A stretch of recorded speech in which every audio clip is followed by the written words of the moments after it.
Hello and welcome to Introduction to Music and Worship, Lesson 14. My name is Carter Threlkeld, and today we're going to continue our study of the instruments, looking at the string family. Let's get started. Well, all right. Today we're going to continue studying the instruments, and we're going to be looking at the string family. The string family is a very large family which includes guitars, banjos, mandolins, electric guitars, steel guitars, electric bass, violins, violas, cellos, string basses, lyres, zithers, dulcimers, auto harps, and I'm sure I've left a few out.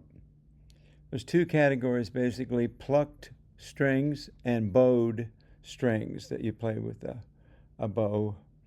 We'll begin our study with the study of the harp, since it's commonly considered the oldest string instrument, dating back thousands of years to 3000 BC. In fact, harps have been found in ancient Egyptian tombs.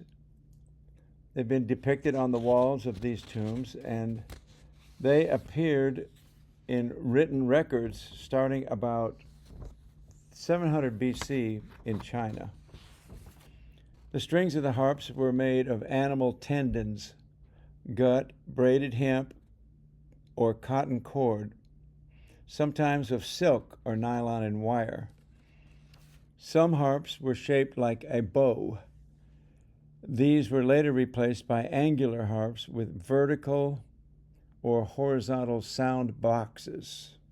As you see in the picture, that first harp, there's a straight up and down post, the strings, and then that sloping piece is the sound box, a hollow box that resonates and amplifies the sound. The Hebrew harp, or kinnor, Kinnor, is mentioned throughout the book of Psalms. And I actually have a replica of what is generally accepted as the harp David would have played, one of these kinnors. It's a very beautiful instrument. Harpists were very interesting people. They played a crucial role in preserving folklore, legends, and national identity through music and storytelling. Harpists held high social status. Many served as advisors to chieftains and kings. It's well documented that many of these harpists were blind, possibly because harp playing was one of the few viable professions for blind individuals during that time. Blind musicians had an advantage in mastering musical skills that were passed down through generations before notation occurred, especially in cultures with strong oral traditions. So it makes sense that the blind would be very skillful in playing the harp. It's worth pointing out that playing music requires a great deal of oral skill, and that it is essential to the purity of preserving cultural styles. It wasn't until about almost 1800 that the first collection of Irish harp music was published. That leaves thousands of years of music learned and performed by ear or by rote. This was around the time when pedal harps became used to sharpen the string attached to it by a hook. A pedal was given to the harp. It was almost 100 years later when the double-action pedal harp was invented. Again, if you look at the picture, the harp on the left says pedal harp. You'll see that there's a pedal sticking out the back of it.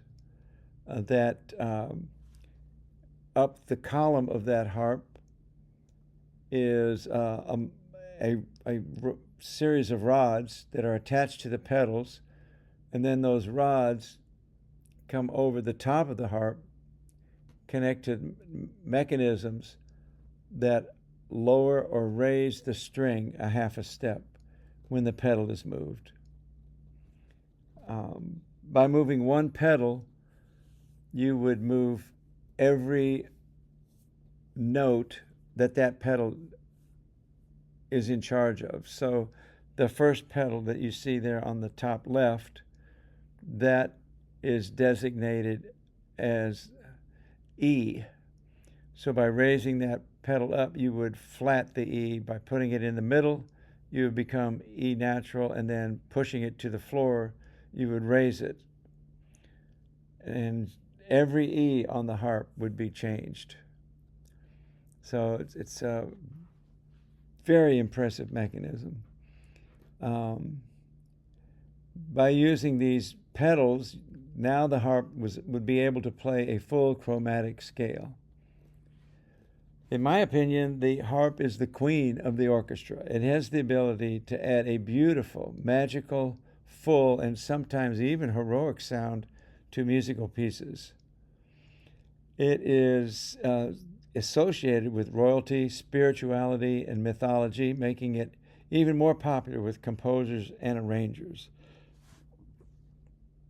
Please listen to the link provided here before you go on. The next oldest member of the string family is also a plucked instrument, and it would be the lute, which evolved into the oud, a fretless instrument, from which the guitar has finally evolved. The modern guitar, as we know it, evolved over centuries, with roots tracing back to ancient stringed instruments. While guitar-like instruments existed much earlier, the modern classical guitar is largely credited to Antonio Torres Jurado in the 19th century. He developed the design that serves as the foundation for today's classical and steel-stringed acoustic guitars.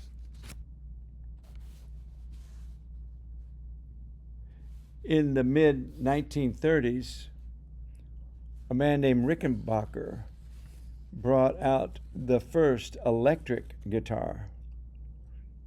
It was known as the frying pan because of its shape. The patent application was filed in 1932 and granted in 1937.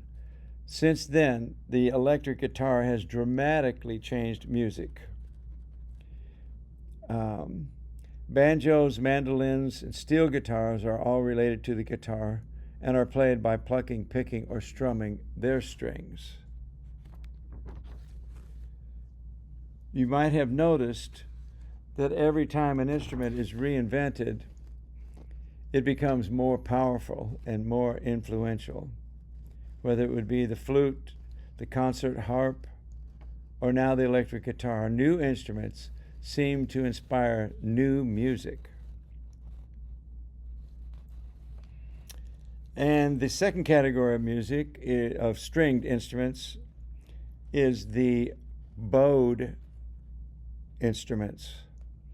And in this picture, you can see a violin with a bow, a viola with a bow, cello with its bow, and the string bass with its bow. The bowed instruments are usually referred to as a whole as the string section. They include, as I've said, the violin, cello, string bass, and viola. The soprano voice of the section is the violin. Alto would be the viola. The tenor voice is the cello, and the bass voice is the bass violin. The earliest records of violin appear in the mid-1500s, mostly found in paintings from that period.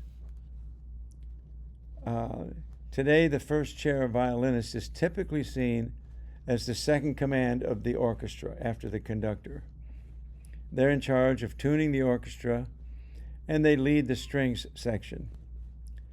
This role dates back to the 17th century, when the violin became the most prominent in the music of the time.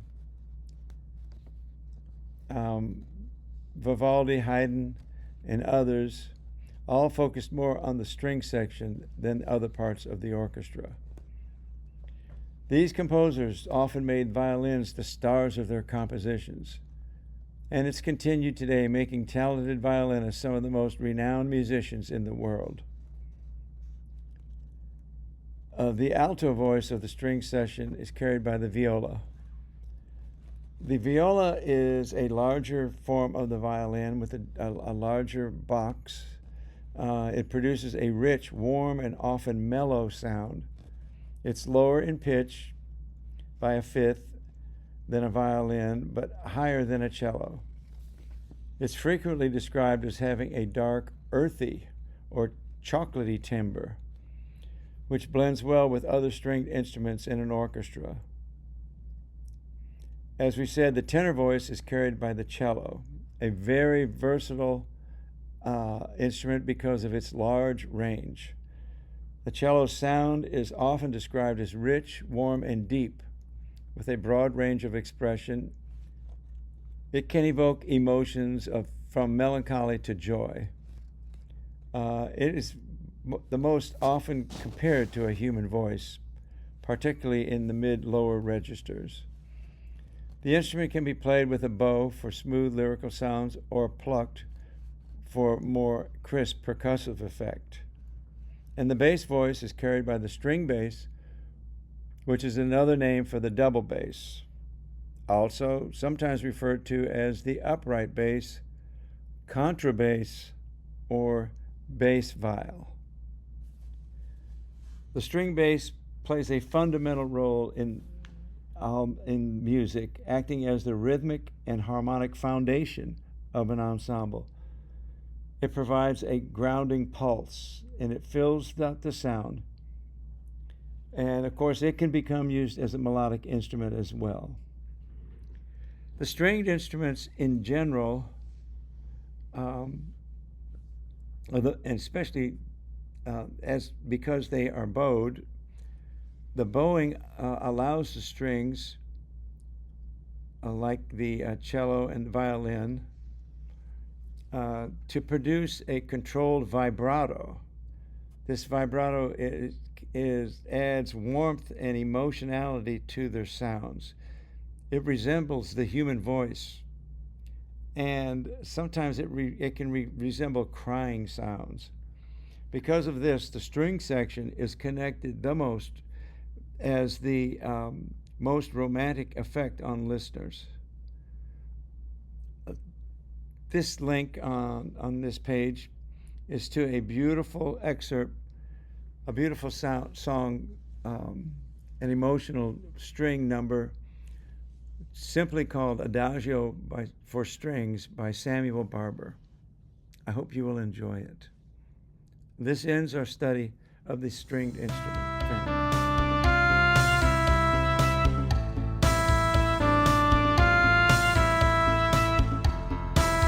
That ends today's lesson. I hope it's been a blessing to you.